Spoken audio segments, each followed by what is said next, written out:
Hello, Mark. I'm Eden. My number is S034108, and my level is junior.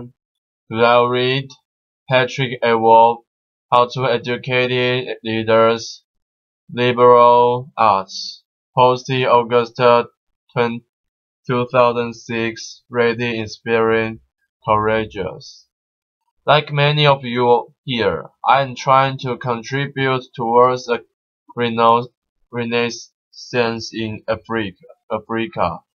The question of transformation in Africa really is a question of leadership.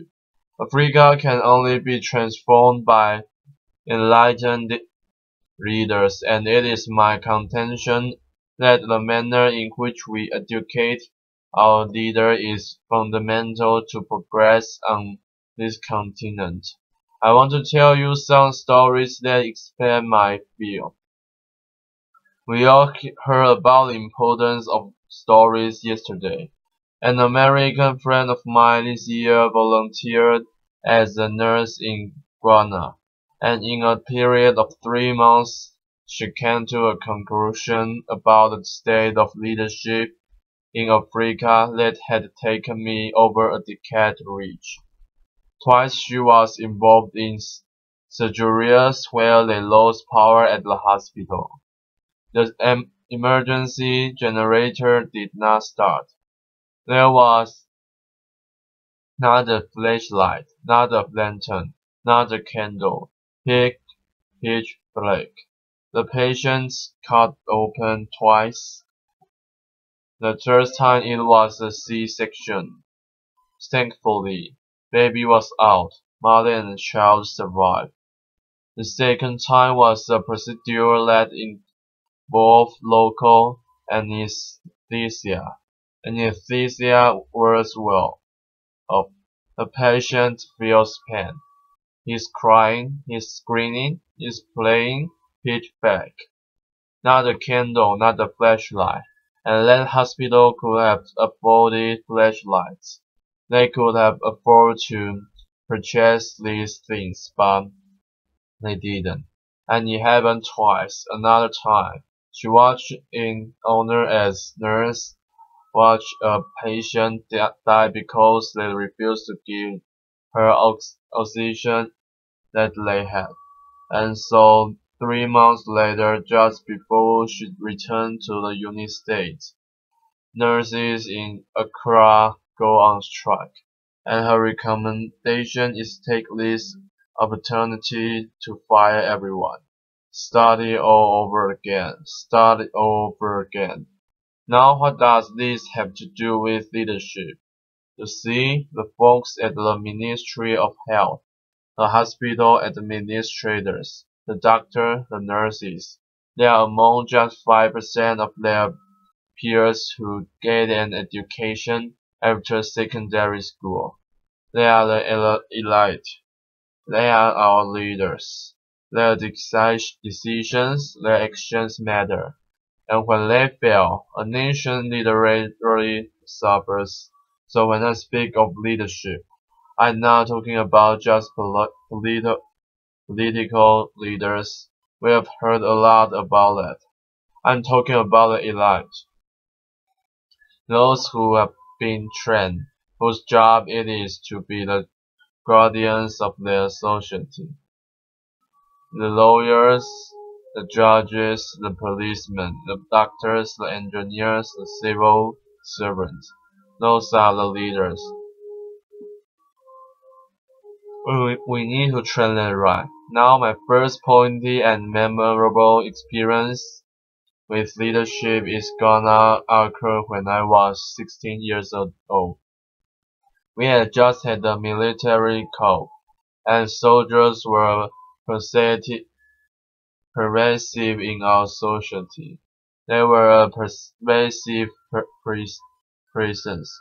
And one day I go to the airport to meet my father, and as I walk up the grassy slope from the car park to the terminal buildings, I am stopped by two soldiers wielding AK-46 assault weapons. and they asked me to join a crowd of people that were running up and down this embankment. Why? Because the path I had taken was considered out of bounds. No signs to this effect. Now I was 16.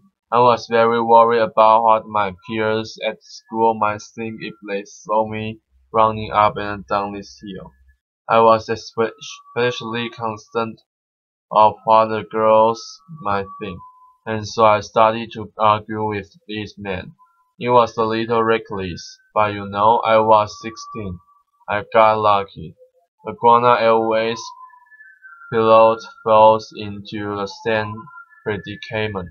Because of his uniform, they speak to him differently, and they explain to him that they are just following orders, so he takes their radio, talks to their boss, and gets us all released.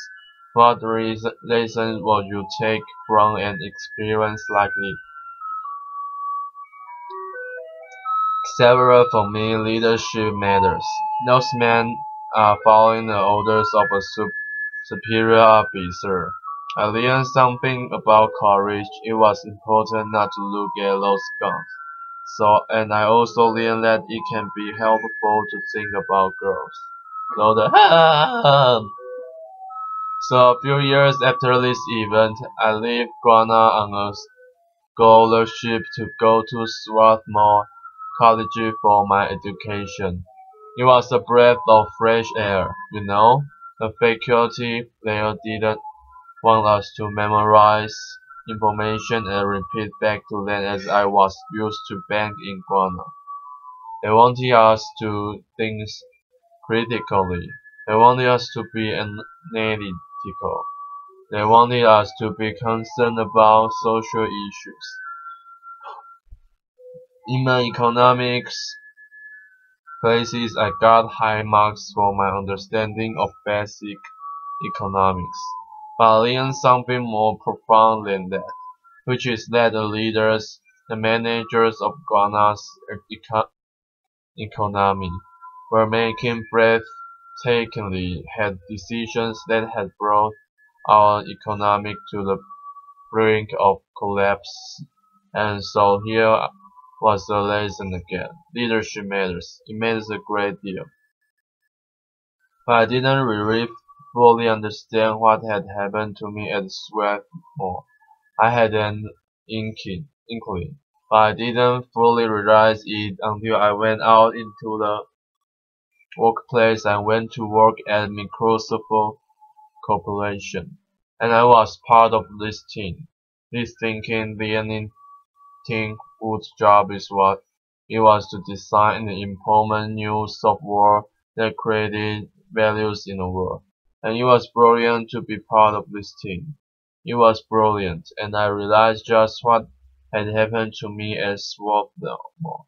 The transformation, the ability to confront problems, complex problems, and to design solutions to those problems. The ability to create is the most empowering thing that can happen to an individual, and I was part of that. Now, while I was at Microsoft, the annual revenues of that company grew larger than the GDP of the Republic of Ghana. And by the way, it's continued to.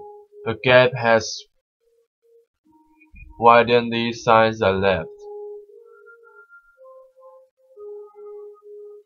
Now I have already spoken about one of the reasons why this had occurred. I mean, it's the people there who are so hardworking, persistent, creative, in power.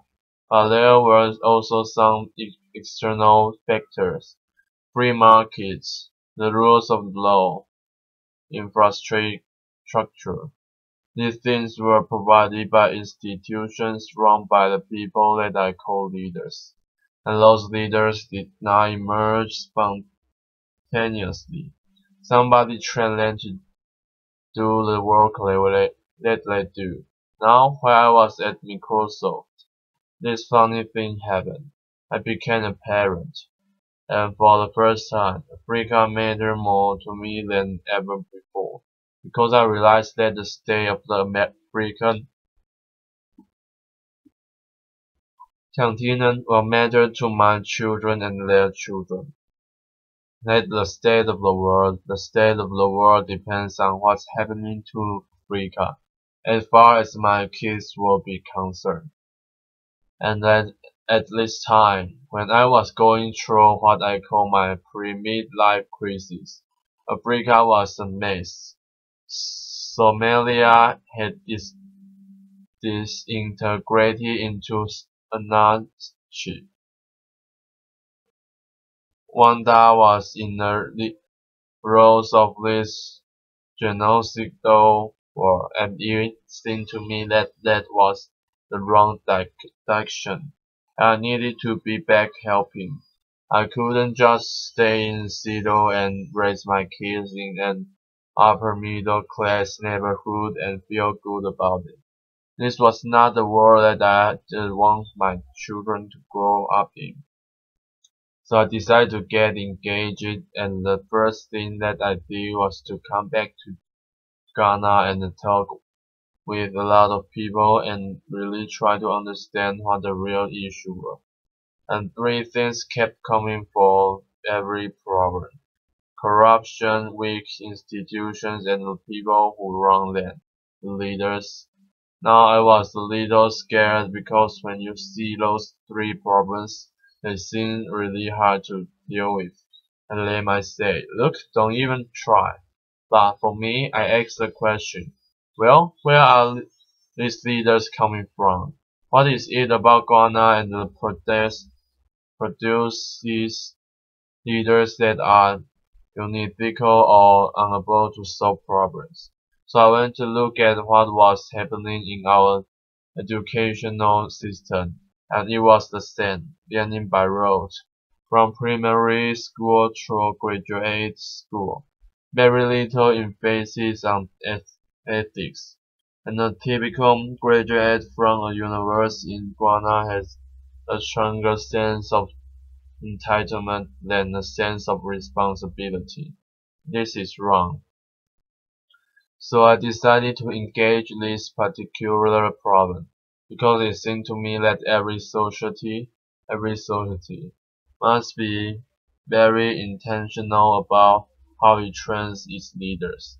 And Ghana was not paying enough attention, and this is true across sub-Saharan Africa, actually. So this is what I'm doing now. I'm trying to bring the experience that I had at Swarthmore to Africa. I wish there was a liberal arts college in every African country. I think it will make a huge difference, and what Ashesi University is trying to do is to train a new generation of ethical, entrepreneurial leaders. We are trying to train leaders of exceptional integrity, who had the ability to confront the complex problems, ask the right question, and come up with workable solutions. I'll admit that there are times when it seems like mission impossible, but we must believe that these kids are smart. That if we involve them in their education, if we have them discuss the real issues that they come from, that our whole society confronts, and if we give them skills that enable them to engage the real world, magic will happen.